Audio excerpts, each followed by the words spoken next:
Bom, 12 horas e 23 minutos, hoje é 27 de novembro de 2018. Eu vou entrevistar, estou aqui ao meu lado, o professor Gessé Souza. Boa tarde, pessoal. Ele é o autor da Elite, a Elite do Atraso, que você conhece, a radiografia do golpe, obras que procuram explicar a atual crise política que feriu a nossa democracia. Alguns acham que feriu de morte a nossa democracia, vamos discutir isso agora.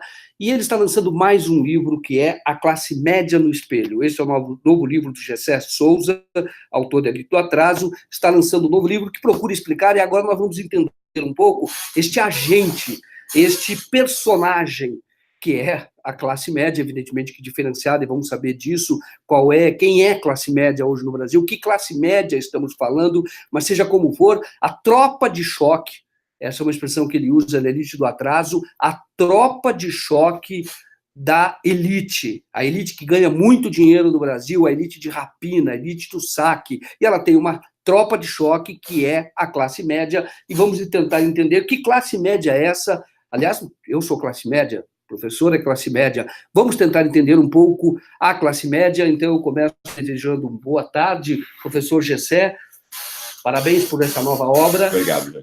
E aí eu gostaria de saber de você o seguinte, de que classe média estamos falando? Que classe média é esta no Brasil? Eu acho que a questão inicial aí é a gente entender, a gente desconstruir as mentiras, né, intencionais ou não, nas quais a gente vive. Uma delas é de que a classe decorre da renda. Isso é uma ideia absurda. Né? Uhum. Quer dizer, essa é uma ideia que diz assim, que João ganha R$1 milhão e que José ganha 1.000. É isso, pronto. Como a gente não sabe, normalmente, muita coisa sobre o mundo, isso dá impressão, né? Essa descrição quantitativa arbitrária, né? Dá a impressão de ser conhecimento, mas não é. Que diabo a gente faz com esse tipo de conhecimento? Literalmente nada. Né? A única questão importante aí é saber o que é que faz o que João, quando ele chega como adulto, né, vai ganhar 1 milhão e José, coitado, vai ganhar 1.000. Né? O que acontece na adolescência e na infância de cada um dos dois, né, que faz com que um ganhe 1.000 vezes mais do que o outro. A questão importante sobre a classe é essa. E nenhuma outra, certo? Então, a classe ela tem que ser entendida como reprodução de privilégios. E os privilégios podem ser tanto positivos como podem ser negativos. Né? O privilégio ele pode ser, e é o mais visível para a gente, é aquele econômico. Você recebe de herança do teu pai uma fazenda, alguns milhões no banco, ou uma grande indústria. Né? Esse é o privilégio típico de quê? Dessa ínfima elite, porque elite é isso. Né? É quem tem muito dinheiro. Né? Entende? E a classe média vai ser a outra classe que vai ter reprodução de privilégios positivos também, mas que vão ser muito mais invisíveis do que o privilégio econômico dessa pequena elite. Por quê? Olha, porque ela vai monopolizar, ela vai concentrar, né, em si, como classe, o outro grande privilégio positivo de toda a sociedade moderna ou capitalista, que é o conhecimento. Né? Conhecimento é tão importante quanto o dinheiro. Né? Quem vai monopolizar o dinheiro, essa pequena elite. Né? Quem vai monopolizar o conhecimento, que em países que a gente admira, como Inglaterra, França e Alemanha, vai ser espraiado para 80%, entre nós, que é o que comprova que a gente é uma sociedade escravocrata, sobre outros modos, né? Perversa e singularmente desigual, é que esse conhecimento vai estar circunscrito a esses 20%, que é exatamente a classe média. O que vai explicar muito a atitude da classe média desde que ela existe entre nós. Né? Então, só para que isso fique... Né? Quer dizer, de que modo esse privilégio ele é reproduzido de modo invisível. Né? Por exemplo, quem nasce na classe média desde o berço, né? E vê o pai lendo e tal, como ele ama o pai, ele vai amar a leitura. Né? O filho de um trabalhador braçal que vê o pai trabalhando com um carrinho de mão de pedreiro, né? Então ele vai brincar com o carrinho de mão de pedreiro. Ele vai, como ele ama também o pai dele, ele vai amar afetivamente o exercício desse tipo de trabalho desqualificado manual. É com o que ele vai brincar, por exemplo, né? E é um privilégio negativo, porque na escola ele vai precisar ter amor à leitura. Entendi. Né? Senão ele vai chegar numa classe com capacidade de concentração, pensamento abstrato, disciplina, etc., e o outro sem nada disso. Então, um chega como vencedor na escola, não é isso? Faz a escola e vai ter, então, aí sim, né? Entende? Acesso a empregos que vão ganhar 1000 vezes mais do que o outro. É isso que explica a gênese da desigualdade, né? Ainda mais, claro, tem componentes também, porque esse aí é um componente afetivo, emotivo, né?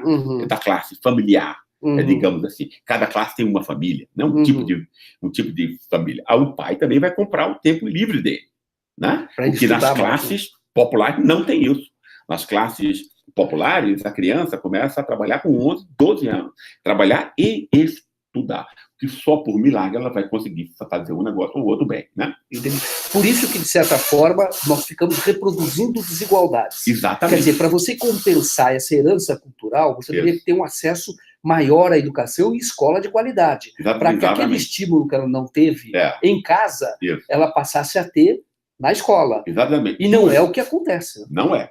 Duas coisas são importantes para qualquer país se desenvolver, né? Emprego, aí você precisa ter indústria, se você for um país grande. Se você for um país muito pequeno, pequeno de pouca gente, como a Austrália e Canadá, você pode ficar no agronegócio, por exemplo. Mas se você tem 200 milhões para empregar, você tem que ter indústria, né? Tem que ter indústria por um lado e educação por outro, né? Porque não adianta também você educar o povo e depois ele não tem aonde empregar esse conhecimento. Então, essas duas pontas, né? E o livro procura explicar exatamente porque a gente não tem nenhum nem outro. Nem educação de qualidade para todos e nem indústria de emprego para todos, né? E por que a gente não tem? Porque a gente não tem indústria, por exemplo? Por que nós não temos... Quando fala em indústria, você pode falar em serviço também, não fala? Claro. Oferta de emprego. Porque o serviço decorre da demanda industrial.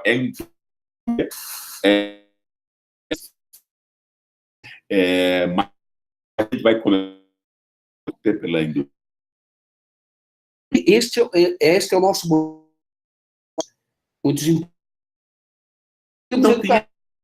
Primeiro, a gente não tem para todos, né? Então, a gente, no fundo, a gente reproduz uma sociedade escravocrata e a gente precisa ser esperto nisso. Ou seja, obviamente, né, a escravidão ela não continua tal qual era. O Brasil foi um país que teve... Quer dizer, antes isso não era capitalismo industrial. É o capitalismo industrial que vai mudar a sociedade. Passa a acontecer no Brasil no começo do século XX, não é isso? Mas o que é que caracteriza a escravidão? Não é só a exploração econômica do escravo. A exploração econômica do escravo é manter o escravo, a humilhação, etc. E de que 20% vão ser senhores, gente, e o resto vai ser subjente.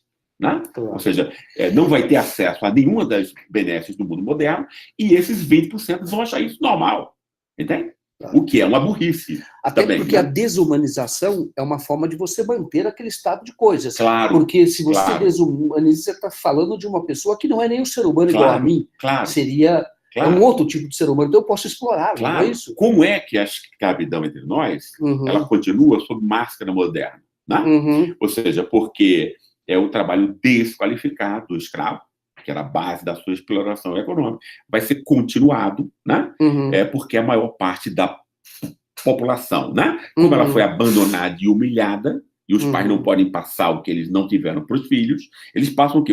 A sua desadaptação, o seu abandono, a falta de iniciativa, etc. Por quê? Porque existe uma dominação das classes de cima, incitando a polícia, ao esculacho, ao assassinato, a mostrar que essas pessoas não passam de animais, né? Não são essas pessoas, exatamente, vão chegar na escola sem as condições, sem as pré-condições emocionais e afetivas do sucesso escolar, que é amor à leitura, concentração, etc, etc, né? Uhum.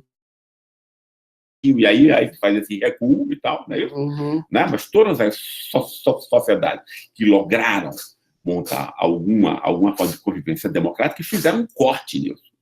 Né? Como a França, depois da Comuna de Paris. Né? Olha, a gente vai ter que ter escola boa para todos, porque a gente não pode, porque isso aqui vai terminar num banho de sangue. Né? Claro, Entende? claro. Quer dizer, a gente nunca fez esse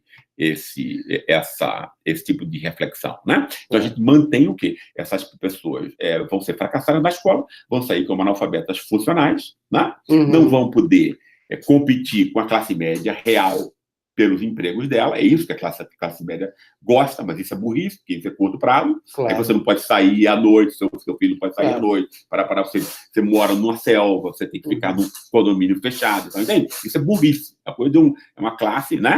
Entende? Quer dizer, perversa, né? Porque animaliza os outros e é burra.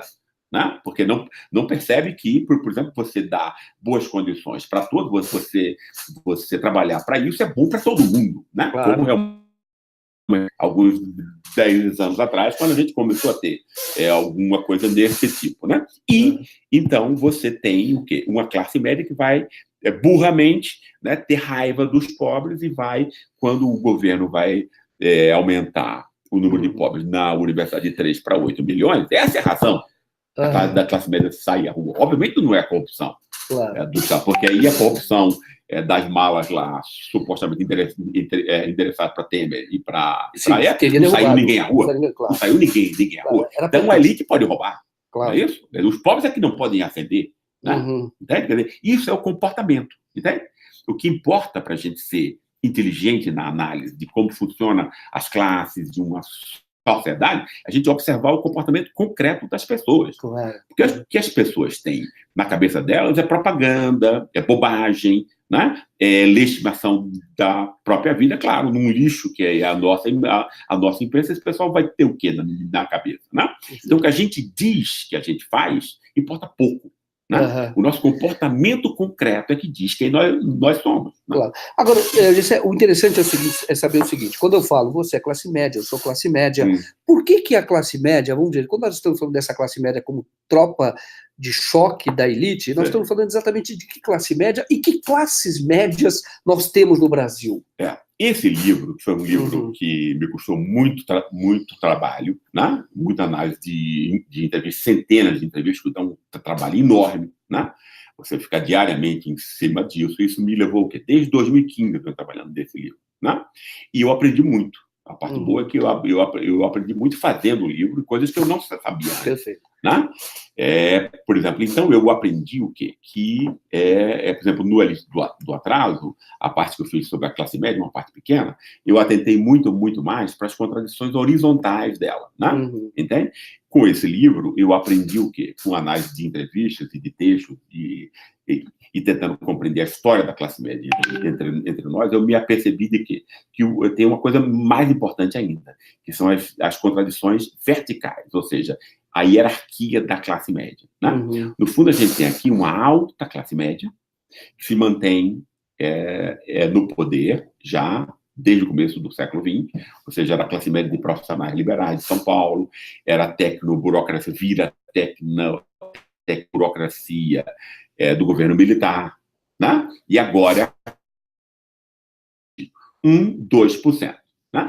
O rentismo, ou seja, e aí é bom explicar para as pessoas que rentismo é um negócio, a gente imagina que todo mundo entende e não é tão óbvio isso. Não, o que é o rentismo? É você o trabalho todo através de uma forma que é muito invisível, que é o juro. Né? Onde está o juro e tal? Né? Isso não é um negócio. Quer dizer, o juro está em tudo que a gente compra. No Brasil, o juro para uma empresa ou para um cidadão, Joaquim, é 11 vezes maior do que na França. Né? Por quê? Sem nenhuma razão para isso. Isso significa que, embutido em todos os preços, essa caneta que você está aqui, esse relógio, está necessariamente embutido um juro escorchante mais de 11 vezes maior do que no país decente, entende? Porque tem muito essa ideia. O capitalismo financeiro está no mundo todo. Sim, está no mundo todo, obviamente, mas aqui ele está de um modo absurdo, né? Entende? Quer dizer, Isso porque faz ele é uma transferência, invisibilizado. isso faz uma Isso é concentração uma de renda. concentração de renda É um instrumento de concentração de renda. para essa elite, Claro. que é subordinada a uma elite rentista internacional, e para essa alta classe média. Né? Esse pessoal ganha entende? O trabalho meu, seu e da massa da classe média inteira. Claro. Né? Entende? Porque é isso que a gente tem que ver. Essa classe média que vai realmente ter salários altos, prestígio, reconhecimento, etc., é 20% da população brasileira. Desses 20%, no máximo, 2% é alta classe média, ou seja, ganha com o rentismo. Isso significa que 90% da classe média é literalmente feita de imbecil. Imbecil, vamos precisar esse termo, né? Entende? Não vamos aqui ficar falando aqui de falsa consciência, não sei o que. Uma pessoa que age contra os seus interesses nas ruas, no senso comum, como a gente chama. É o imbecil. Né? Então, esse é um tolo. Então, pronto, é um tolo, um imbecil. Não é isso? É. Então, 90% da classe média age contra os seus melhores interesses. A elite inventou para ela, né, uma forma de torná-la moralmente superior, ou seja, ela se sente superior às classes populares, porque ela se escandaliza com a corrupção do Estado. Entende? Né? Entende? Aí ela vai destruir o Estado, que é base da sua própria vida. Por quê? Porque ela é feita de idiota. É por essa elite, pela alta classe média, que é quem realmente ganha. Ela perde. Né? Ela paga juros escorchantes. Né? Ela agora vai ter que pagar planos de saúde. Os planos de saúde no Brasil é uma vergonha. É uma vergonha. É uma vergonha.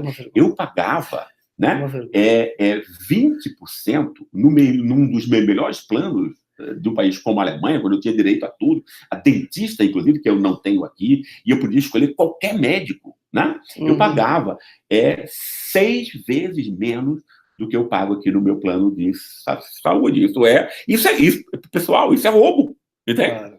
Isso é uma fonte de nos fazer, a mim, né, porque eu estou nessa jogada inteira, você também, de imbecil. Né, entende? E aí a classe média sai à rua para apoiar, entende? Isso quem está... Entende? É disso que eu estou falando. E o fato de ter percebido essa hierarquia interna da classe média foi extremamente importante. Né? Por quê? Porque essa alta classe média, 2%, é difícil precisar e não é tão importante assim, se for 1 ou 2, é a mesma coisa. Né? Não tem, o que importa é a função, é como exerce, etc. Né? Claro, aí é uma margem de erro pequena. Né? É a pessoa que é o CEO de um banco, por exemplo. O CEO de um banco não é o banqueiro. Claro. Ele trabalha para o banqueiro. Né? Isso, ele é um alto Como a gente pode dizer que ele tem origem de classe média? Porque, como a gente viu, o privilégio da classe média, que caracteriza a classe média, é o acesso ao conhecimento. Esse cara vai ser CEO de um banco, né? Não porque ele é o banqueiro ou ele é um grande acionista do banco, é porque ele fez um curso em Chicago, não sei aonde, tem relações pessoais, tem não sei o que, entende? E sabe defender os interesses desses banqueiros, ou seja, sabe criar forma de explorar o restante da população como um todo. Ele é CEO de banco por conta disso. Né? Ele pode ganhar 200 mil ao mês, ganhar 500 mil ou 1 milhão de bônus, mas ele é classe média, entendeu? É o que esse pessoal não sabe. Esse pessoal se acha elite, né? Mas é uma ilusão objetiva que é boa para os proprietários. Claro. Né? Porque, olha, tá bom, diga mesmo que ele é elite, tá? Porque ele vai nos defender ainda. Claro. Né? Essa classe de proprietário precisa de gente assim no mercado, no Estado, por exemplo. O que é que um grande juiz é? Se não isso. Né? Então, ele vai assinar com o selo estatal as roubalheiras, né, que essa elite de proprietários faz. Vai dizer nos jornais, entende? Vai dizer que esses juros escorchantes não é para explorar o povo, é para proteger o cidadão do aumento da inflação. É isso que a grande imprensa diz, entende?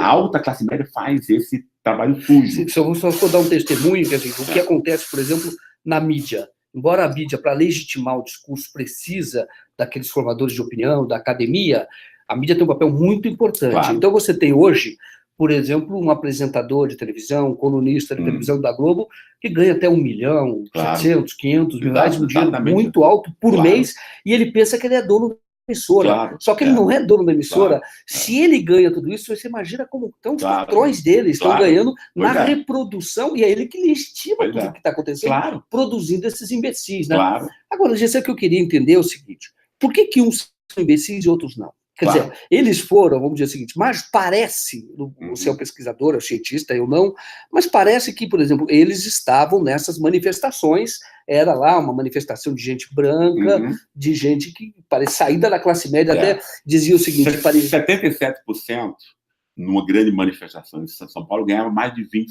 salários Não, mínimos. parece, eu tive uma vez um comentário que eu ouvi, eu achei muito interessante, essas manifestações você estava vendo Uhum. o leitor da Veja saindo da Veja. Exatamente. Isto é, eram os leitores Perfeito. da Veja, entendeu? Perfeito. Era isso que estava lá. Eu tive essa impressão também.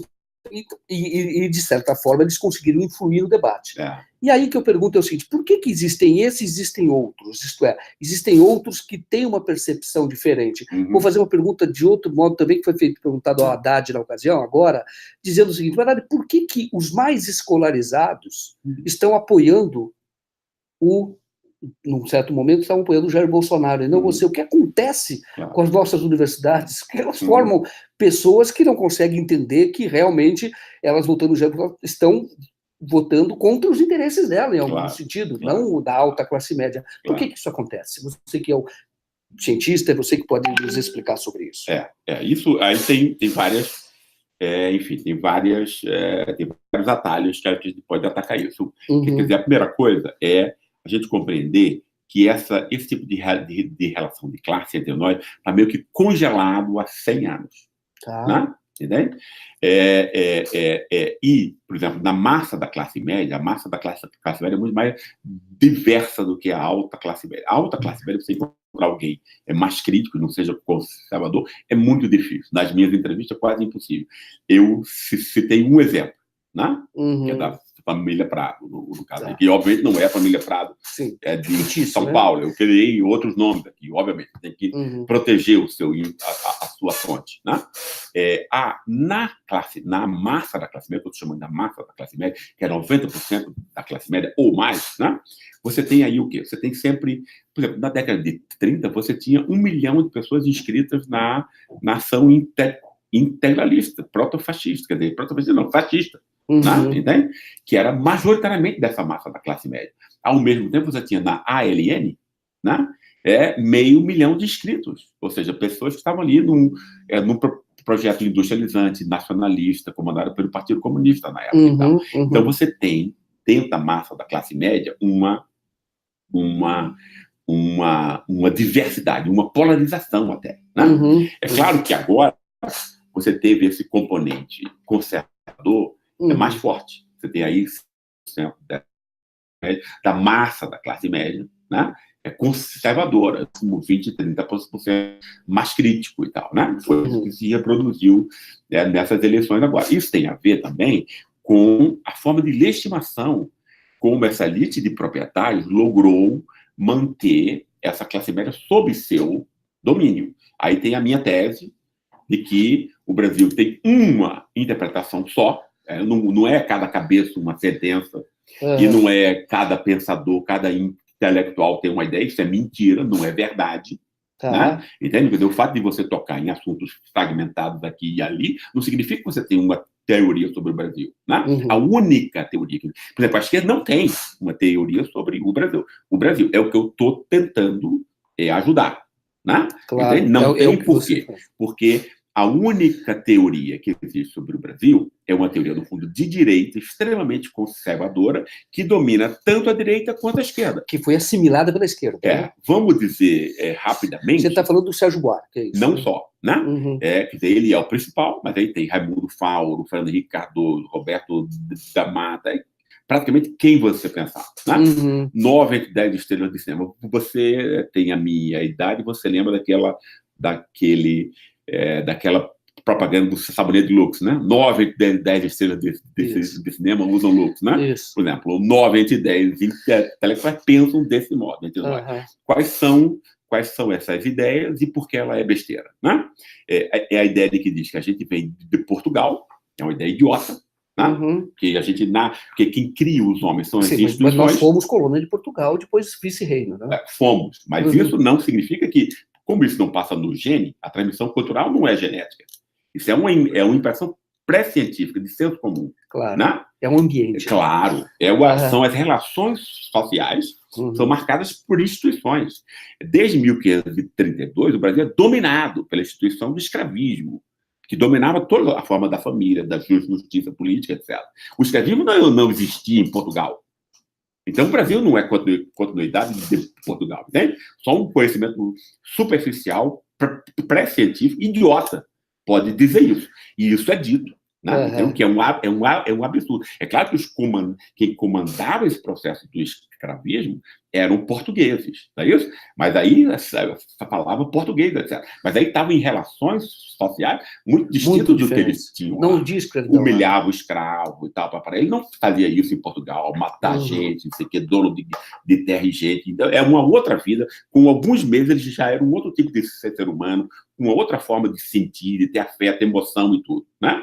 Nós somos filhos de família, escola e tal, de instituições. Né? Claro. Quer dizer, primeiramente, essa ideia é uma ideia imbecil por conta disso. Claro. Você pode destruir uma ideia, e é a ideia, não são as pessoas, não me interessa. Isso é fofoca para mim. Pessoas, não, isso não, o que me interessa é a eficácia das ideias. Essa ideia humilha, oprime, ou ela empodera? Entende? Eu penso assim. Né? Essa ideia oprime. Entende? Por quê? Porque ela vai montar uma ideia que todo o povo brasileiro é ladrão, ou seja, é indolente. Isso que o vice-presidente disse. É indolente, meio de ladrão. Na verdade, curioso, está reproduzindo, vem de Portugal, né? Porque vem de Portugal, que é outra ideia idiota. Porque, por exemplo, não podia ter, como Raimundo Fauro diz, corrupção em Portugal medieval. Entende? Claro. É uma ideia completamente idiota. Corrupção é quando você tem um Estado, né? Não. Quando você tem, antes de tudo, a noção da soberania popular. Ou seja, todo o poder advém do povo. Essa ideia só foi construída, teve alguma validade prática, na Revolução Americana, de 1776, e na Revolução Francesa, de 1789. Falar de corrupção antes disso é uma bobagem. Ou você não sabe do que fala, ou você está enganando o povo. E aí não importa se você acha que você sabe ou não, qual é a intenção, você está enganando o povo. Né? O cara está falando de um rei, que era tudo dele, né? Claro, não, o rei tinha as terras, então ele não podia roubar o que era dele. Ninguém achava isso errado. Claro. Ou seja, a noção de que você é um bem público que pode ser apropriado por um partido particular, que é a noção moderna de corrupção, só pode ser pensada a partir do século XVIII. Então, aí você desmonta essa ideia idiota de que a corrupção é cultural entre nós. Entende? É assim que os argumentos são. Você tem que dialogar, você tem que mostrar a besteira que é isso, né? A idiotice que é isso. Isso transforma o quê? Isso humilha um inteiro. Você está querendo dizer. Rebaixando. Isso é bom para quê? Isso é bom para a elite de proprietários que quer dominar esse povo. Claro. Olha, vocês todos são meio idiotas, precisam do meu comando. Aí qual é a outra ideia que está associada a essa? Se nós todos somos ladrões, como essa ideia diz, e culturalmente vem do sangue, não é isso?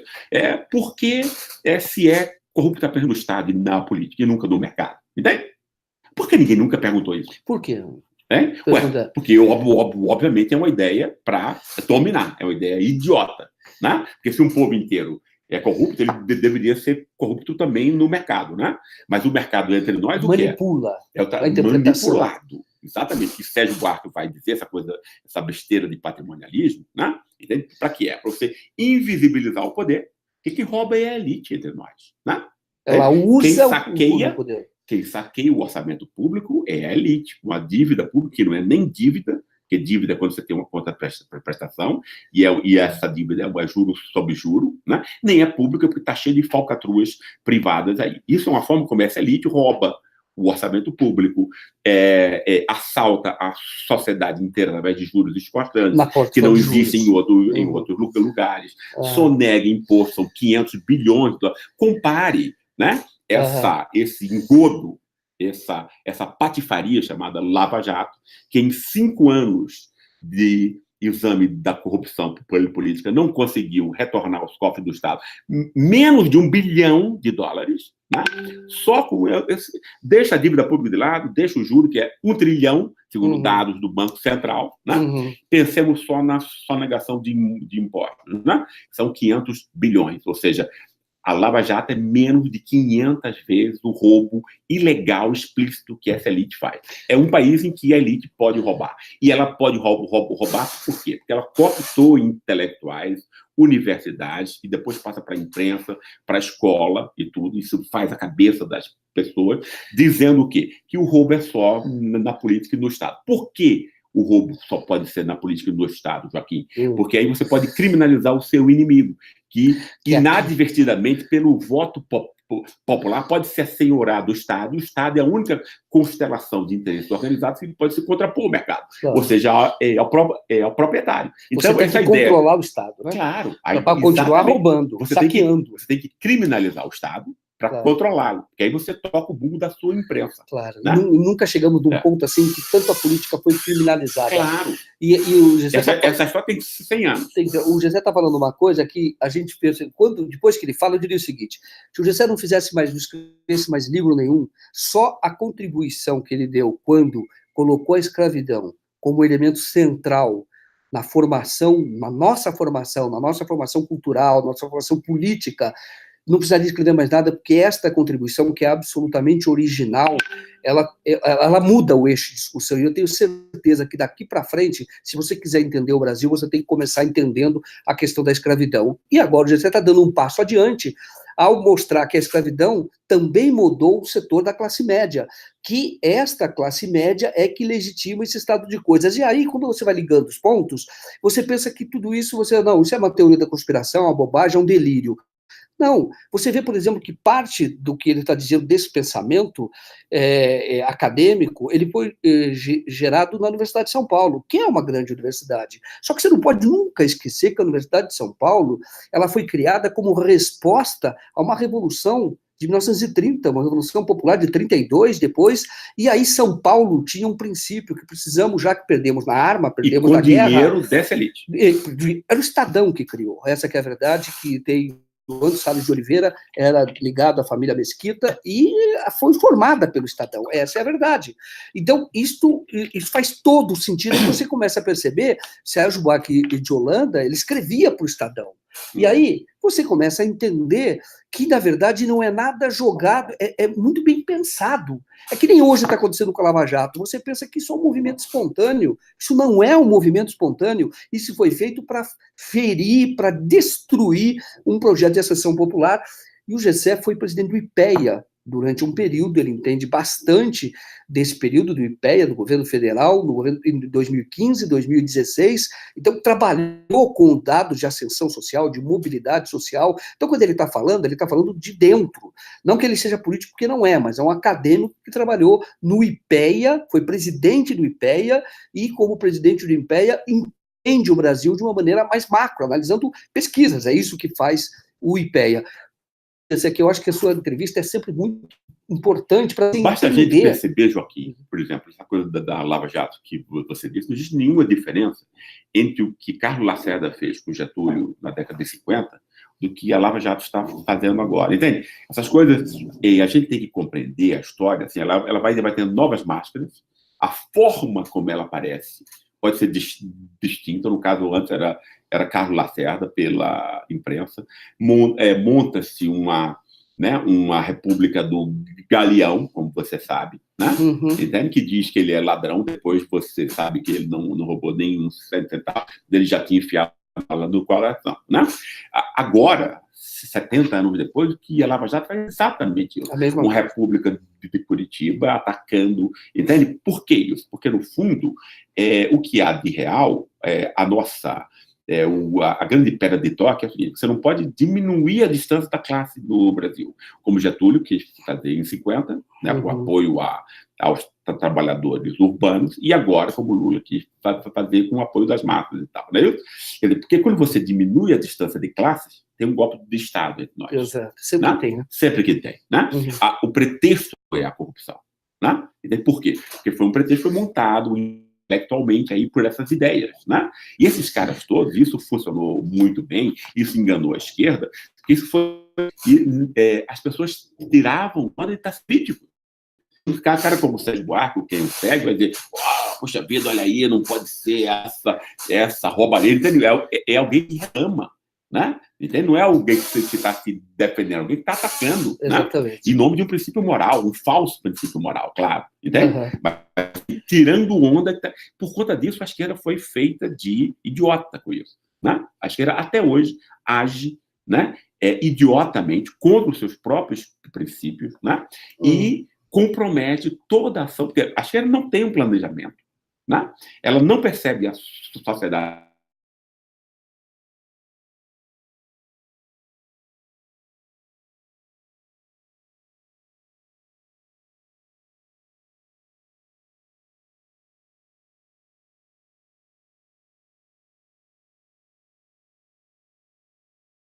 de um modo de...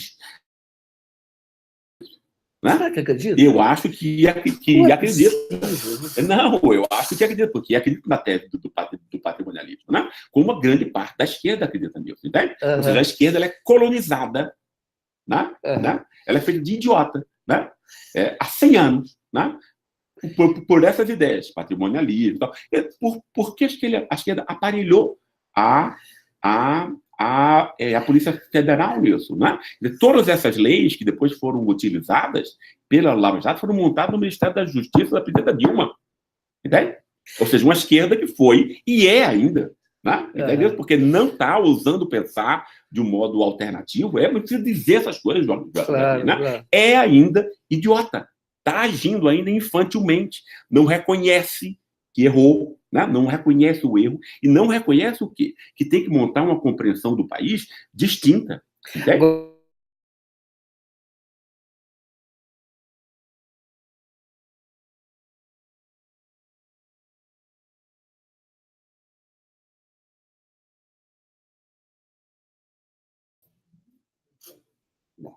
Então, quando o GC caiu aqui um pouco a transmissão por causa do sinal, mas estamos aqui voltando. Quando você está falando da autocrítica ou de reconhecer os erros, é absolutamente inverso daquilo que a imprensa está querendo. Claro. Que toda a esquerda se ajoelhe e fala, estou arrependido, errei, e aqui vem cá e me chicoteia. É o contrário.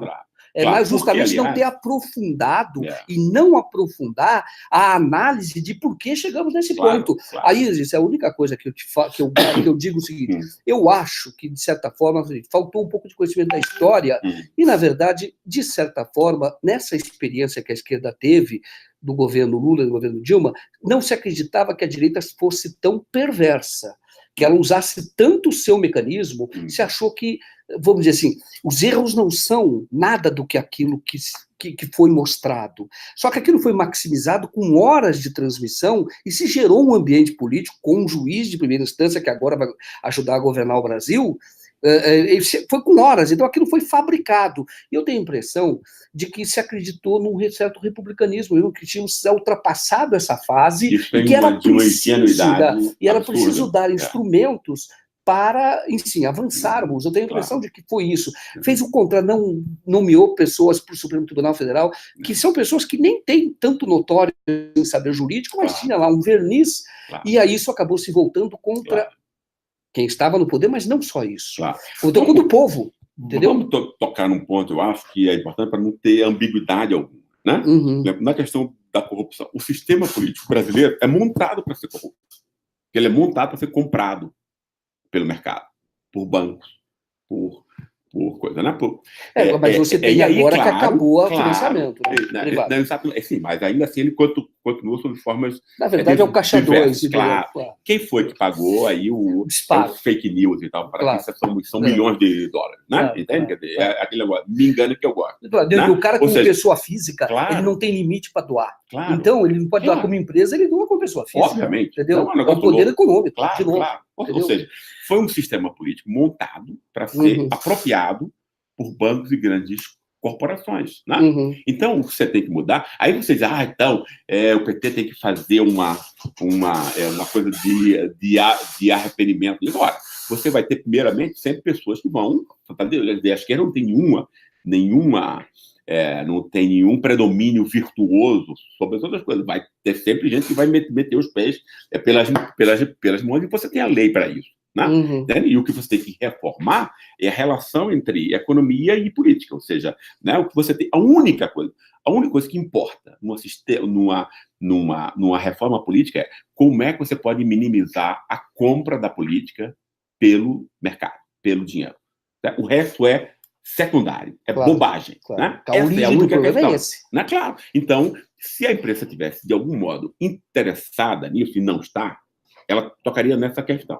Né? Porque quando você fulaniza a corrupção, pegando um partido só ou um político só, isso é a forma de você melhor reproduzi-la. Mostra que ela é utilizada, inclusive, para isso. Né? Para você ficar 100 anos, 200 anos, enganando as pessoas, usando esse moralismo imbecil. Né? Entende? É claro que é uma coisa recriminável, é claro que tem que ser perseguido, né? Mas ela é uma gota no oceano. Claro. Né? Ela é o que eu chamo o aviãozinho do tráfico. Né? Quem desemprega, quem efetivamente deixa as pessoas mais pobres, é o roubo que o mercado faz. Né? E aí, obviamente, você é feito de imbecil quando você pega o quê? Você pega uma corrupção que é muito maior, por exemplo, só os juros escorchantes entre nós, dados do Banco Central, é quase R$1 trilhão, né, ao ano, não é isso? É que você, como os bancos compram 400 canalhas na Câmara para assinar qualquer papel sujo que eles mandam, você não chama isso de corrupção. Entende? Claro. Você foi feito de imbecil ou não? Só porque o procedimento tem uma aparência legal. Sim. Entende? Esse é o segredo. Fomos né? feitos de imbecis ou não? Entende? Essa é a questão. Esse é o segredo. Aí você fica procurando o quê? O bode expiatório. Né? Tal, para. Quer dizer, o que a gente tem que ver é o seguinte: a imprensa faz, entre nós, o mesmo papel que o jagunço armado fazia para o latúnio no século XIX. Claro. E ela é feita por classe média, não é? Claro, que escreve pela classe média, que acha que é elite. Exatamente. Quem comanda o processo é a alta classe média. Né? Isso. Porque são as 3 grandes esferas da vida que você tem que os proprietários têm que controlar. É o mercado. Né? Então, ele tem os seus agentes, os seus CEO, etc. O Estado, então tem que, por exemplo, o juiz, isso é muito importante, o exército, o juiz, a força repressiva do Estado tem que proteger esses caras. Né? Então, o general tem que reclamar, imagine isso. Imagina um país decente, um general ameaçando alta corte, porque ela não está faltando o líder das classes populares. Lula, obviamente o ódio não é a pessoa do Lula. Né? O ódio é o pobre que Lula representa. Exato. Quando é que a gente vai compreender isso? Claro. Né? E essas são as relações reais. Né? Hoje você tem uma coisa que é a seguinte: hoje, o que se fez com o Lula, eu vi isso de um jurista, o que se faz com o Lula é o que sempre se fez com os mais pobres do Brasil. Então você cria uma aparência de legalidade, todo um processo que tem uma certa formalidade, mas no fundo o que você quer é trancar o pobre lá, excluir o pobre, reproduzindo a exclusão. O Lula, durante um tempo, ele conseguiu, com muito empenho, chegou à presidência, foi reconhecido como um dos maiores líderes mundiais, mas hoje o que se faz no processo dele, eu vi isso de um jurista, é exatamente o que se faz nos processos, que é uma justiça de classe no Brasil. Isso chegou... Claro. Aí você lembrando de novo que isso é produto da classe média. O que eu queria perguntar é o seguinte: esta moralidade que existe, a classe média é moralista, isto é, ela de certa forma se legitima quando ela lê o jornal e fala: olha, eu entendo da corrupção, estão roubando o povo e a ralé não sabe disso. Portanto, eu sou mais importante do que a ralé, eu sou mais moral, eu estou protegendo o dinheiro superior público. A ela, que a principal a noção de moral. Né? Isso. É impressionante que você encontra, às vezes, pessoas que a gente conhece de classe média. Então, eu conheci uma pessoa, estava viajando no exterior, ele tinha visto o Puru, então ele tentando dar um certo verniz, mas extremamente conservador, moralista. Quando você fala, isso que você escreveu ganha carne e osso, você percebe, porque ele tenta ter uma aparência de um verniz, uma aparência de que ele é nobre, de que ele é superior. Como é que a moralidade é usada? É isso política? Que eu queria saber. Primeiro, como é que ela é construída? E por que ela não é também percebida de modo consciente pela classe média? Eu tenho a impressão de que isso aí é um certo idiotice, realmente. Entendeu? Como é que isso é feito? Como é que é usado? O moralismo é sempre utilizado, por exemplo, o moralismo não é para a elite. A elite não tem nenhum interesse nisso. Ele quer roubar, né? Mecanismo de Estado, uma dívida pública que não existe, que vai para o bolso dele, juros escorchantes, sonegar imposto, né? A elite quer roubar, e ela pode roubar. A lei real do Brasil é a elite pode roubar. Ninguém se escandaliza com isso, ninguém vai preso por sonegar imposto. Né? Num país como a Alemanha e a Inglaterra, qualquer pessoa que roubar vai para a cadeia. Né? Claro. Que sonegar imposto vai para a cadeia. Quando é que você viu um rico no Brasil ir para a cadeia por sonegação de imposto? Eu nunca vi. Né? Então, isso significa que o rico pode roubar. É aceitável socialmente esse roubo. Né? Agora, como é que ele vai dominar uma classe média que está entre a elite e as classes populares, né?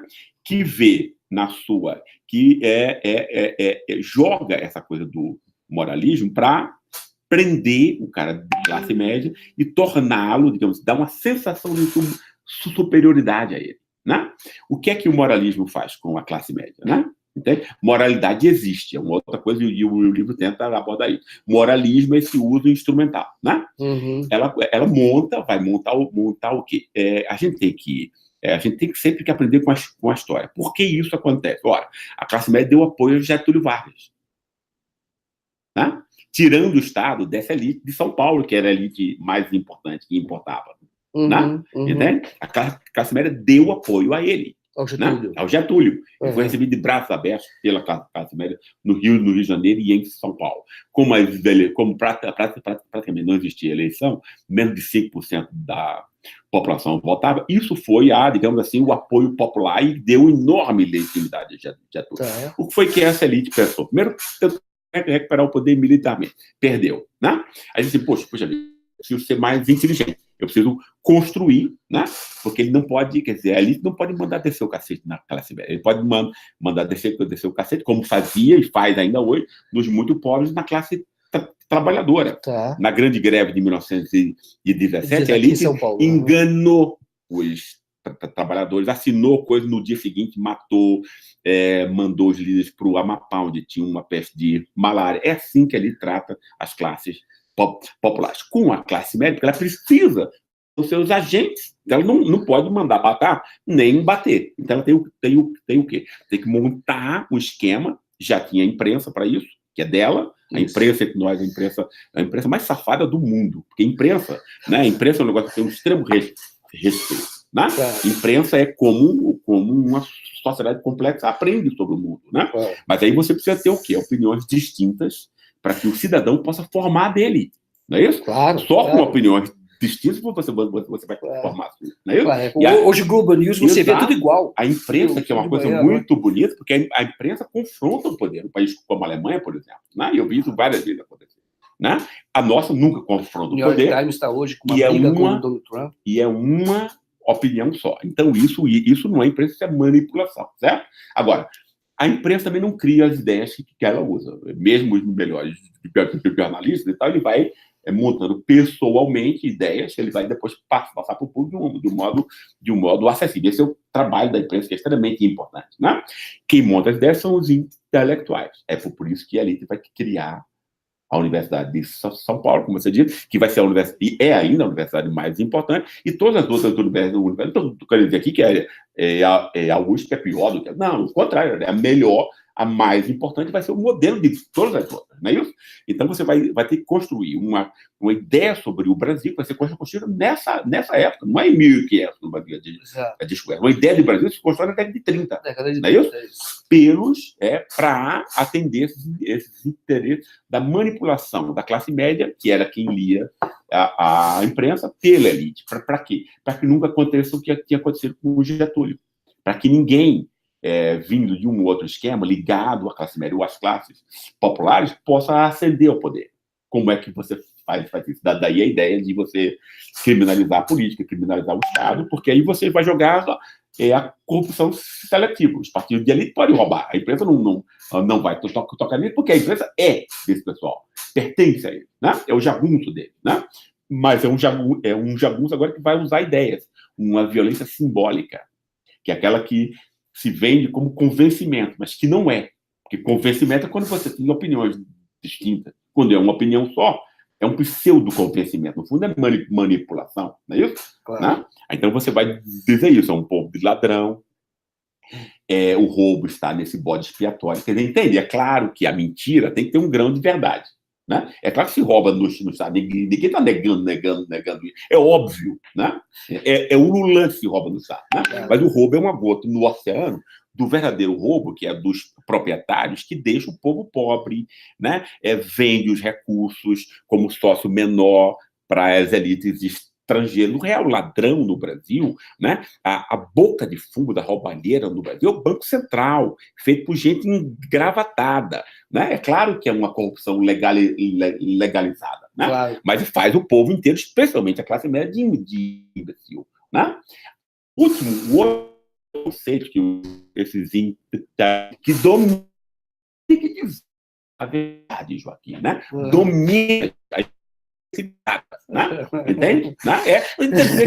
Se a gente não disser isso, quando é que você vai tomar consciência? Eu acho fantástico o que você está falando, eu acho que é necessário. Claro. Eu vou dizer o seguinte, a ideia, a questão, a batalha. A direita, Milton Friedman falava o seguinte, que era importante sempre você, nos períodos, todos os períodos, você fazer circular suas ideias, que no momento de crise, as ideias que estão circulando é aquelas que vão ser aplicadas. Então, se você não tem ideia de esquerda circulando, são as ideias de direita que vão ser aplicadas. Entendeu? Obviamente. Entendeu? Então, o que eu falo para você, eu não sei se você fez isso conscientemente ou não, mas quando você está levando para o trabalho acadêmico, levando para o científico, entendeu?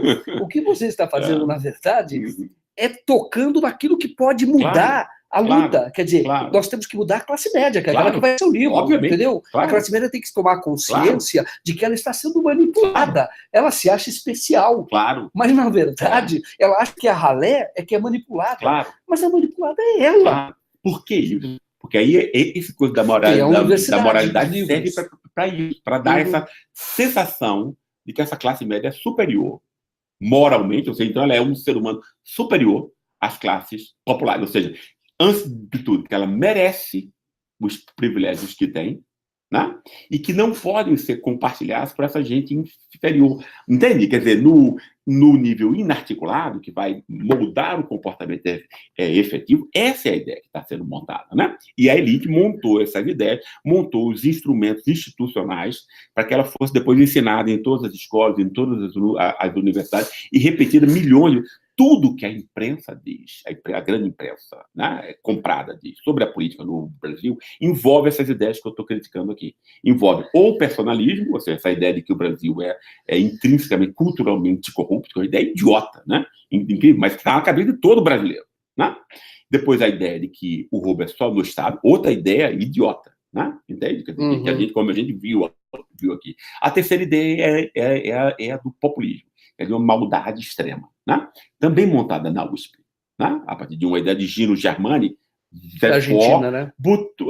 Introduzir essa ideia por onde? Pelo PT, ou seja, pela esquerda, né? Entende? O que é que essa ideia de populismo significa entre nós? Os pobres vêm, né? Era Germani explicando o peronismo lá na Argentina, que foi copiado aqui, no caso do getulismo e tudo, e que vale para a Lula, né?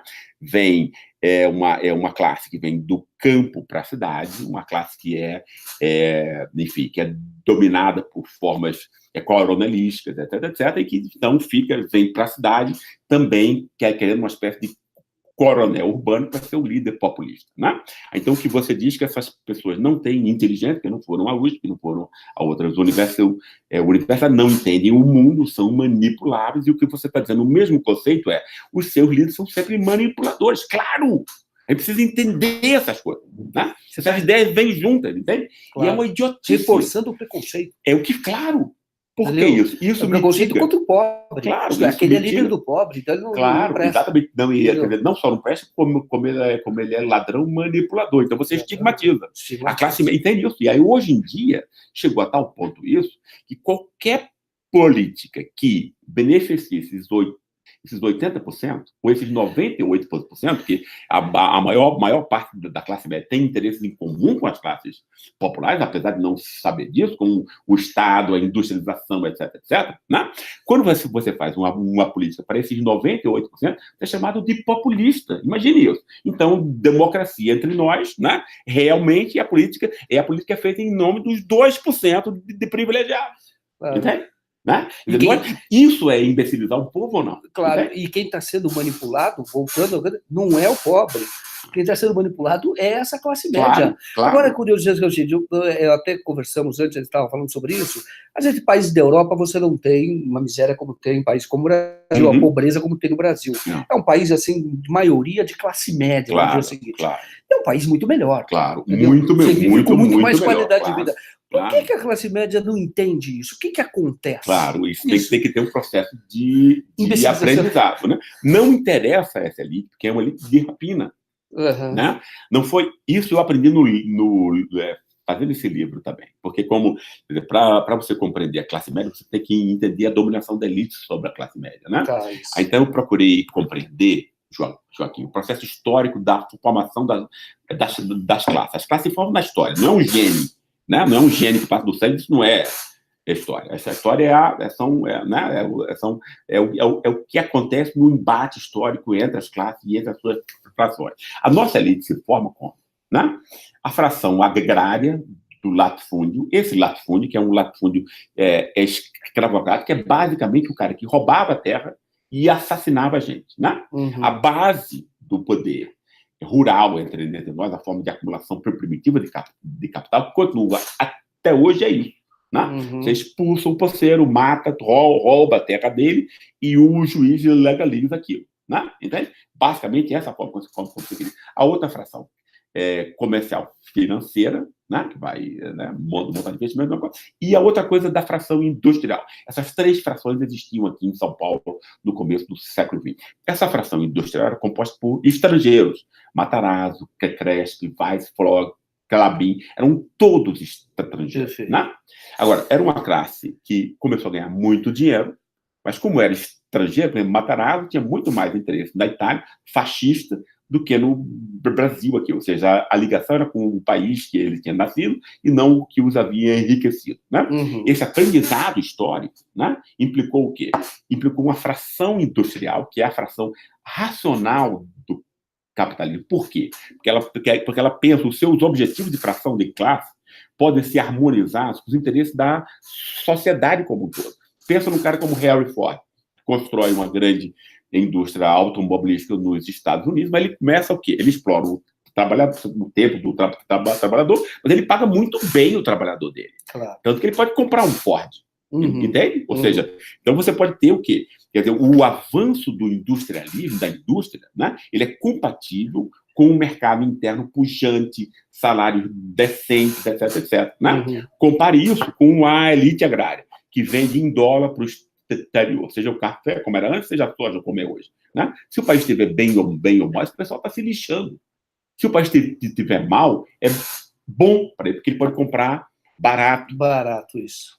Entende? A mesma coisa mão com de uma obra fração, barata. Claro, a mesma coisa com a fração financeira. Se acabar o país aqui, ela vai no fundo de investimento, acabar os outros. Né? Claro. Tem nenhum compromisso de longo prazo. E hoje ela migra fácil de um lugar para o outro. E essa fração industrial entre nós, ela, ao invés de peitar esse arranjo agrário e financeiro, nunca peitou. Né? Entrou em compromisso. Os filhos desses industriais casavam com as filhas da elite agrária, subordinavam seus interesses de classe a essa elite agrária, que é uma elite atrasada, violenta, como ela é até hoje. Né? Então, quer dizer, quem mandou foram essas elites da rapina, que reproduzem o escravismo. Né? Entende? A coisa de curto prazo. Né? Porque, por exemplo, se você pensar numa elite como alemã, francesa, japonesa, e tal, não é isso? Quer dizer, os caras estão fazendo, eles ficam com a melhor parte do bolo, claro, não é isso? Mas eles estão montando projetos de longo prazo que beneficiam a sociedade como um todo. O crescimento do país interessa a ele. Interessa a ele. A riqueza do enriquecimento exatamente. Interessa a ele. A nossa elite é uma elite canalha, né? Os irresponsável e claro, e responsável com os destinos do seu país, quer roubar o dele agora, como era no caso do escravismo. Por conta disso, eu fico repetindo isso. Né? A gente repete o escravismo sobre outra forma, né? Porque a elite tem o mesmo tipo de interesse canalha de curto prazo. Né? Entende? A classe média também adora a coisa da humilhação sobre o trabalhador desprotegido, etc, etc. Né? Entende? Seja empregada doméstica, o motoboy que morre dois para receber a pizza que é quentinha e tal, para parar e não ter nenhuma. Entende isso? O exercício econômico ele é acoplado à forma de humilhação, à forma de você, entende? De você escravizar os outros, deixar os outros numa distância animalizada. A nossa classe média, por falta de... Entende? Porque isso é moral. Né? Moralidade realmente é você respeitar o outro. Né? É você ajudar o vulnerável, entende? Você ter respeito pelas necessidades humanas, né? É ter comoção pelo que está acontecendo com o seu cérebro. Moralidade é isso, né? A moralidade entre nós foi amesquinhada, né? Para essa relação que só interessa a elite, e você se escandalizar com a roubalheira no Estado, né? Entende? Quando a roubalheira é real, você é feito de imbecil, literalmente. Essa é a história da classe média entre nós, da forma como ela é dominada. É claro que tem 1000 outros assuntos aí que a gente pode... Eu entendi, mas é interessante que é o seguinte, é como se ela tivesse isso, é manipulação. A partir do livro do Gessé, foi criada a expressão lá, o baile carnavalesco, foi feito lá na escola de samba, que era o manifestoche. Na verdade, a pessoa não percebe que, na verdade, o olhar dela está sendo dirigido para onde esta elite quer. Então, o que deveria nos escandalizar, que é a profunda miséria, a sonegação que gera miséria, essa exclusão social absurda, nós, na verdade, naturalizamos isso. Que é a real moralidade, porque a moralidade em todo o país ocidental vem do cristianismo. Né? Então, é claro que ela assume formas seculares. Por exemplo, a ideia de que todos são filhos de Deus é transformada no contexto secular, que todos são iguais perante a lei. Obviamente, Deus vira, de algum modo, lei. Não é isso? Mas é claro que a base, porque são 2000 anos aí de inculcação histórica. Né? O canalha para o cristianismo é quem tem raiva do vulnerável, do frágil. Né? A classe média brasileira é a mais canalha do planeta, porque ela odeia o pobre, o vulnerável. É um ódio covarde, mesquinho. Né? E ela tem a pachorra ainda de se achar moral. Claro. Não, e o que acontece é o seguinte, ela culpa o pobre, vamos dizer, pelo conhecimento que ele não teve. Quer dizer, na verdade, a justificativa moral é o seguinte, não, ele está nessa condição porque ele não estudou como eu. Claro. Tem essa formação dentro da moralidade. Ele falou, eu tenho aqui por mérito. E, na verdade, não sabe. Não é mérito nenhum. Não é mérito porque desde o início foi desigual a privilégios, né? Depois o pai ainda compra o tempo livre, é óbvio que é uma, né? Só um idiota reproduz a desigualdade. Dizer que isso é desonesto, é uma competição desonesta. Claro, é como se você der o seguinte, você tem mérito. É covarde. Então, você quer covarde. Então você fala o seguinte, olha, vamos correr 100 metros rasos, todo mundo aqui, aquele que for mais rápido vai lá e vai ganhar. Isso é mérito. O cara que vai lá vai chegar no final, aquele que chega em menos tempo. Só que o que acontece é que o cara já começa a distância com 30 metros na frente. 90 metros na frente. 90 metros na frente. Quando ele chega, ele já está na frente. Claro. Aí ele chegou em primeiro, mas ele começou na Recebeu frente. De berço, né? Você fala, 90, que seja 30, porque 100 metros é tão pouco que o cara chega rápido. Exatamente isso. Exatamente. E aí as pessoas podem até perceber, porque isso acontece. Sim, mas aí o berço é uma coisa, eu tive uma coisa. Sim, mas aí isso vem de uma trajetória que vai juntando várias famílias e várias gerações na reprodução de privilégio. É exatamente isso que é uma classe. Né? Exatamente. Você cristaliza privilégios, né? Positivos e negativos. E a mesma coisa que eu digo o seguinte, quando a pessoa fala, ela não entende que se mais gente no jogo, como os Estados Unidos perceberam, eu falo que a abolição da escravidão não foi um ato de bondade, foi uma inteligência, foi uma estratégia de país. Mercado. Você precisa de um mercado maior, entendeu? Porque do jeito que era, beneficiava 1 ou 2 lá no Sul, pouca gente no Sul. E você queria a tal elite industrial. Você precisava de gente para consumir isso. É inteligente. Aonde houve elite industrial, houve expansão democrática. Onde não houve, tem como a gente, essas elites atrasadas, mandando, roubando, saqueando, mentindo. Né? Estamos caminhando para o final, você tem que almoçar. Eu também, mas deixa eu perguntar uma coisa para você, é o seguinte. você que tem lá, como você mesmo disse aqui, eu já percebi isso, você, na verdade, precisa fazer o embate, o debate nas ideias, Exato. a luta dentro das ideias. Dizer, Exatamente. olha, o que estão fazendo é uma enganação. É. Então, contra a enganação, não adianta eu só falar que eu acho isso. Claro. Eu Você tem que mostro mostrar. estudos Tem que científicos. construir. É. Você fala... Argumentativamente. Você Qualquer fala do pessoa seu entende livro, isso. você acha o seguinte: é possível explicar tudo pela ciência. Isso. Você tem que ter método, tem Claro. que buscar as ferramentas Claro, corretas, claro. e é possível. Até eu estou discutindo um pouco, quem é entendido no assunto, especialista, sabe. O Gessero, ele tem um pensamento progressista, obviamente, mas ele não tem nada no estudo dele de marxista. Ele é muito mais weberiano, entendeu? Você entende um pouquinho, quando você entende, você fala, ele é weberiano, porque ele tenta ver outros componentes que não sejam só o econômico na formação de uma sociedade, de um indivíduo. Então, não tem nada a ver com... Tem a ver com progresso, tem a ver com inteligência, de você querer um país que seja melhor para todos. Não adianta você ter um país com meia dúzia de rico e você não poder sair na rua, entendeu? Que é o que está acontecendo no Brasil. Eu falo que esse processo agora, que está no horizonte, é o da mexicanização do Brasil, de uma subordinação total ao interesse dos Estados Unidos, e isso vai ser ruim para todo mundo, como foi ruim para o México. Claro. Nada contra o mexicano, mas há uma inserção total, uma subordinação, uma vai dependência. Ser muito pior. Dependência econômica dos Estados Unidos. Você acha que vai ser pior? Mas, claro.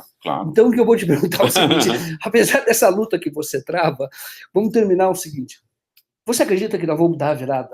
Você acredita que nós vamos, enfim, só para retomar, quando fala, por exemplo, do plano médico, eu acabei de voltar da Espanha, e lá, conversando com uma pessoa, falando o seguinte, olha, aqui, se eu tivesse lá, eu pagaria de plano médico top, bom, 50 euros. Exatamente. 50 euros. É bom que o brasileiro, né, veja isso, ou seja, e ninguém perde o dinheiro, viu? Mais ou menos R$220, inclui o dentista, tá? Não, e ninguém perde dinheiro, os caras também com o plano médico estão enriquecendo lá, estão ganhando dinheiro deles. Aí tem que explicar que esses planos aqui são vendidos pelos bancos. Por conta disso, os bancos querem destruir o Estado, né? Para que você, de classe média, né, fique na mão dele e tenha que dar, entende? Quer dizer, o produto do seu trabalho, né, seja dado sem nenhuma razão, né, para esse tipo de gente. Bom, aí, o que agora que eu vejo, Gessel, é isso. Você acredita, qual é a tua visão? É otimista? Ou você acha, tem pessoas falando assim, olha, se cair aqui, a coisa foi tão pesada, se a gente cair no paradigma, você cria um certo paradigma, que, por exemplo, a Idade Média durou 1000 anos. Claro. Como é que nós vamos virar isso? Claro. Os Estados Unidos já tem indicação de que está virando, teve lá o democrata, uma certa esquerda, que está crescendo ali. Exato. Qual é a tua avaliação sobre isso? A minha avaliação, eu recuo essa coisa de pessimismo, do otimismo, porque isso é uma magia, você querer que as coisas aconteçam, né? E a política, lá no fundo, você não pode antecipar o futuro, por quê? Porque a política é uma luta, né? O cerne da política é a luta política, né? Entende? Obviamente, você pode ser, enfim, mais ou menos inteligente no planejamento dessa luta, né? E eu acho que a esquerda tem sido singularmente burra, né? Entende? Entre nós. Tem que recompor e tem que compreender, porque as pessoas ficam imaginando, você tem que ter uma nova... Claro! A gente não é abelha, entende? Nós somos guiados, nosso comportamento, que é o que importa, né? Ele é guiado por ideias, né? A gente pode não saber, normalmente a gente não sabe, né? Quer dizer, por exemplo, nós estamos sendo guiados por essas ideias idiotas há 100 anos. De que a gente vem de Portugal, de que a corrupção é a causa de tudo, que só se rouba no Estado, que o mercado é uma coisa linda. Entende isso? Não é isso? Isso são ideias. Isso faz com que a gente perca a iniciativa, não conheça o mundo, não seja hesitante, mesmo para quem é de esquerda e tem comoção, né, com a miséria, por exemplo, se acredita nessas bobagens, entende? O comportamento fica hesitante, né? Não sabe como agir, né? Entende? Quer dizer, você fica confuso. Então, ideia clara é fundamental para uma boa ação. Entende? Quer dizer, por exemplo, então eu acho extremamente importante, né, que a gente recupere a nossa inteligência como um todo e perceba o país de outra maneira, né? Isso é o primeiro passo para qualquer forma de comportamento distinto. Né? Normalmente você diz, não, eu aprendi já. Não é assim que funciona. Você tem que reorganizar os pensamentos, as ideias, encadeá-los de outro modo, que não é o do seu algoz, não é do cara que quer a sua miséria e a sua manipulação. Né? Entende? Então, eu acho que a esquerda, em geral, ou seja, o conjunto de forças, o conjunto de organizações e tal, né, tem agora, né, mudar a forma como ela percebe o país como um todo. Né? Entende? Porque a forma como estava sendo percebida já era, como nas últimas eleições, né, uma extraordinária burrice. Né? Entende? Quer dizer, quando você elogia a Lava Jato, qual é a burrice nisso? Né? Quer dizer, primeiro você está pegando, né, você não vai poder esclarecer para as pessoas que era o que estava em jogo nessas eleições, porque elas ficaram mais pobres com o governo Temer. Né? Ficaram mais Por pobres. quê? Por quê? Porque no governo Temer, esses interesses rentistas tiveram total apoio. Né? Mas isso tudo ficou encoberto, porque a imprensa não deixou que isso viesse. A Lava Jato serve para quê? Como bom bode expiatório. Né? Para dizer, olha, pessoal, vocês ficaram mais pobres por conta do PT, da corrupção política, Isso. etc. Entende isso? Aí o cara vai, elogia a Lava Jato, né? Que está ali no lugar da explicação real do empobrecimento desse pessoal, com juros escostantes, uma dívida pública que não existe, sonegação de imposto em escala gigantesca, que retiram todo o dinheiro e ele fica colado lá em cima na mão de meia dúzia. Isso que tem que ser explicado, não é isso? Então você tem que criticar a Lava Jato como bode expiatório, que evita que esse povo seja esclarecido das condições da sua miséria. Isso não foi feito. Né? Com a esquerda dessa, burra a esse ponto, a gente não vai para lugar nenhum. É isso que eu estou querendo dizer. Entende? Né? Quer dizer, eu não estou querendo contribuir para o autoesclarecimento das forças reacionárias. Eles já têm tudo. Né? Eu queria contribuir, modestamente que seja, para o rearmamento da inteligência das forças que se contrapõem a isso. Entende? Claro. Com a esquerda burra como nós temos, porque foi burra nas eleições, ela precisa aprender. Precisa primeiramente ter a humildade de aprender, entende? Né? Entende isso? Eu só consegui aprender alguma coisa na vida, eu sempre tive a humildade ao enfrentar esse livro. Eu sei o que a classe média é. Não, eu não sei nada sobre a classe média. Claro, como eu posso compreender? Entende? Como você tem que ser humilde. Disse, você evoluiu do livro anterior, Elite do Atraso, para este, claro, no entendimento da própria classe média. Você pode ter ambição. Ambição não é arrogância. Né? Você pode ser ambicioso e humilde. Né? Que eu acho que é a postura certa no mundo, né? Claro. Entende? E eu acho que a esquerda deve ter a ambição de montar uma compreensão que não seja subordinada nem colonizada pelas ideias, como elas foram até hoje, e ter a humildade de aceitar esse fato, né? Então, retomando, você acha o seguinte: o amanhã vai depender da própria como a esquerda vai se comportar hoje. Claro. Quando o Gessé está falando, por exemplo, o Energia Lava Jato, é preciso contextualizar, é preciso pingos nos is, vai. Você tem que explicar o seguinte: na verdade, o Haddad, sendo entrevistado, elogiou de fato a Lava Jato. Ele foi perguntado sobre isso e ele elogiou. Algumas pessoas interpretaram isso como uma estratégia. Alguns viram nisso como sendo uma estratégia porque seria difícil explicar e aí queria conquistar uma parte da classe média que, imbecilizada, claro, apoia a Lava Jato. Se tentou ali conquistar a classe média.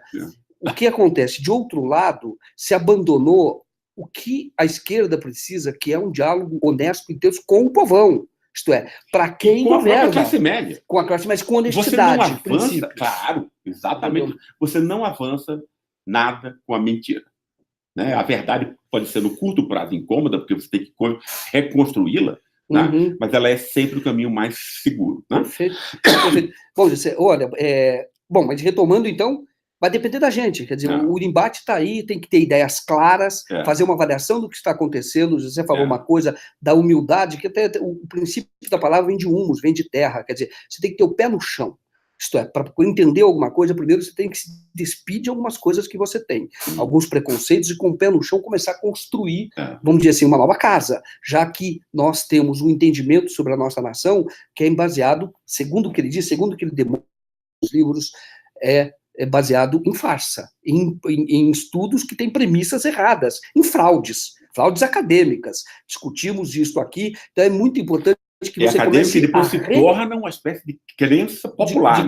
Muito divulgado pela imprensa. As pessoas que são insensadas, são premiadas. Exatamente. E isso você vai criando, legitimando uma farsa. É isso. É um processo de legitimação. Isso é ruim para nós, entendeu? Eu concordo ontem quando, de certa forma, o Haddad disse na entrevista que, na verdade, o Bolsonaro é a própria cara dessa elite, dessa classe média, porque, no fundo, mas a nossa elite, ela sempre quis Você escreve um pouco, escreve sobre isso. Uhum. Tem um verniz, ela quer ser vista de maneira diferente, como se ela tivesse alguma nobreza. Mas ela, na verdade, o que ela faz é saqueia. Ela é saqueadora. Essa que é a verdade. O fascismo é o plano B dos proprietários, sempre, né? Em toda a história, né? E se desse para você botar o Alckmin, bota. Mas aí o Alckmin não pegou, então aí você pega o fascismo, tá claro. Isso é assim, historicamente. Né? Exatamente. Foi exatamente o que aconteceu na Alemanha nazista, né? Entendi. Agora, também ganhou a eleição porque, de certa forma, a esquerda perdeu a interlocução com um certo setor do povão. Perdeu a interlocução, não explicou, não entendeu a questão, que era a principal, que era compreender por que as pessoas ficaram pobres. É claro que isso não vai ser manifestado desse modo. É claro que isso vai ser manifestado sob a forma de coisas morais, né? Mulheres decentes contra mulheres indecentes. Claro, quando você não compreende o mundo, nem o que está em jogo, isso tudo vira confusão. Por isso o fascismo pôde manipular essas crenças morais e tal, não é isso? Mas o que essas crenças morais significavam? Que as pessoas estavam com raiva e ressentidas justamente com justiça, com raiva e com ressentimento, porque elas estavam sendo exploradas e estavam ficando muito mais pobres e miseráveis do que elas eram. A esquerda não compreendeu que a questão era essa, jogou uma questão escolástica, né? Ou seja, não, vamos coisar aqui como democracia e fascismo, como se o povo já não vivesse uma forma de um fascismo prático, quando a polícia pode fazer o que quer, abusos, etc, etc. Né? Então ele falou para uma pequena parte da classe média, né? Um linguajar de classe média. Entende? É uma esquerda que está montada, que está vítima desse moralismo postiço que consome a classe média como um todo. Né? Claro. Hoje a gente percebe essas coisas e passa a ver as coisas como elas são, né? Então vou ficar nesse joguinho, né? Entende? Com um povo miserável e uma classe média imbecilizada por mais de 500 anos. Isso já está desse mesmo modo há 100 anos. Né?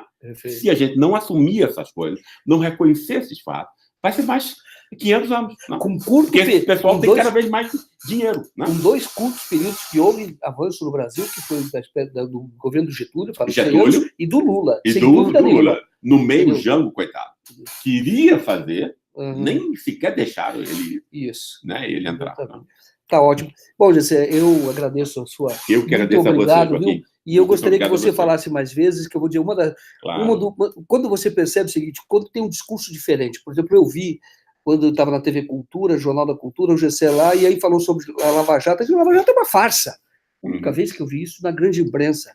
Porque isto era para ser discutido. Claro.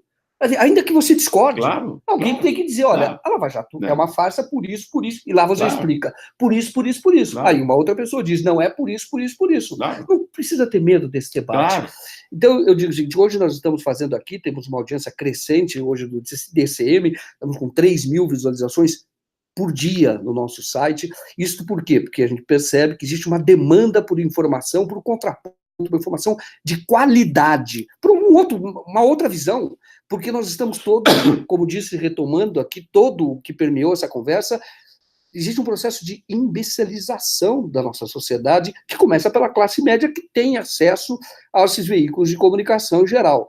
Então é preciso fazer o debate, a gente faz o debate aqui, agradeço mais uma vez, obrigado, parabéns pelo seu trabalho, lembrando que tem aqui mais um livro importante aqui, lançado na praça, que é A Classe Média no Espelho, muito bonita. Pois é, o verde e amarelo, símbolo, muito bom, viu? Espelho, lindo. Tá ótimo. É um espelho com uma bala, se ficou trincado. Estilhaçando, né? Não, é o espelho, a classe média olhando. Dentro do instante atual, né? Então, o que acontece é o seguinte, você tem que, enfim, tem que discutir novas obras, quer dizer, você pode até discordar, tá? Mas você tem que ter acesso e entender. E aí, para poder entender, para poder discordar. Esse é o 3º livro que vem desde a fase do golpe, teve a radiografia do golpe, a elite do atraso, e agora a classe média no espelho. Qual vai ser o próximo livro? Eu estou pensando em fazer um sobre o fascismo. Fascismo no Brasil? Não? No Brasil e dentro do contexto mundial. Essa nova onda fascista? Não? Mas exatamente. E essa aí é para o próximo ano. Tá, mas tem que retomar que o fascismo sempre teve entre nós. Claro, né? Obviamente. Ele está aflorando agora. Obviamente, É agora isso, ele está ficando... Tá ótimo. Tá bom. Com disfarçatez. Perdeu a vergonha, né? Tá certo. Muito obrigado. Obrigado a vocês. Nós voltamos. Até mais.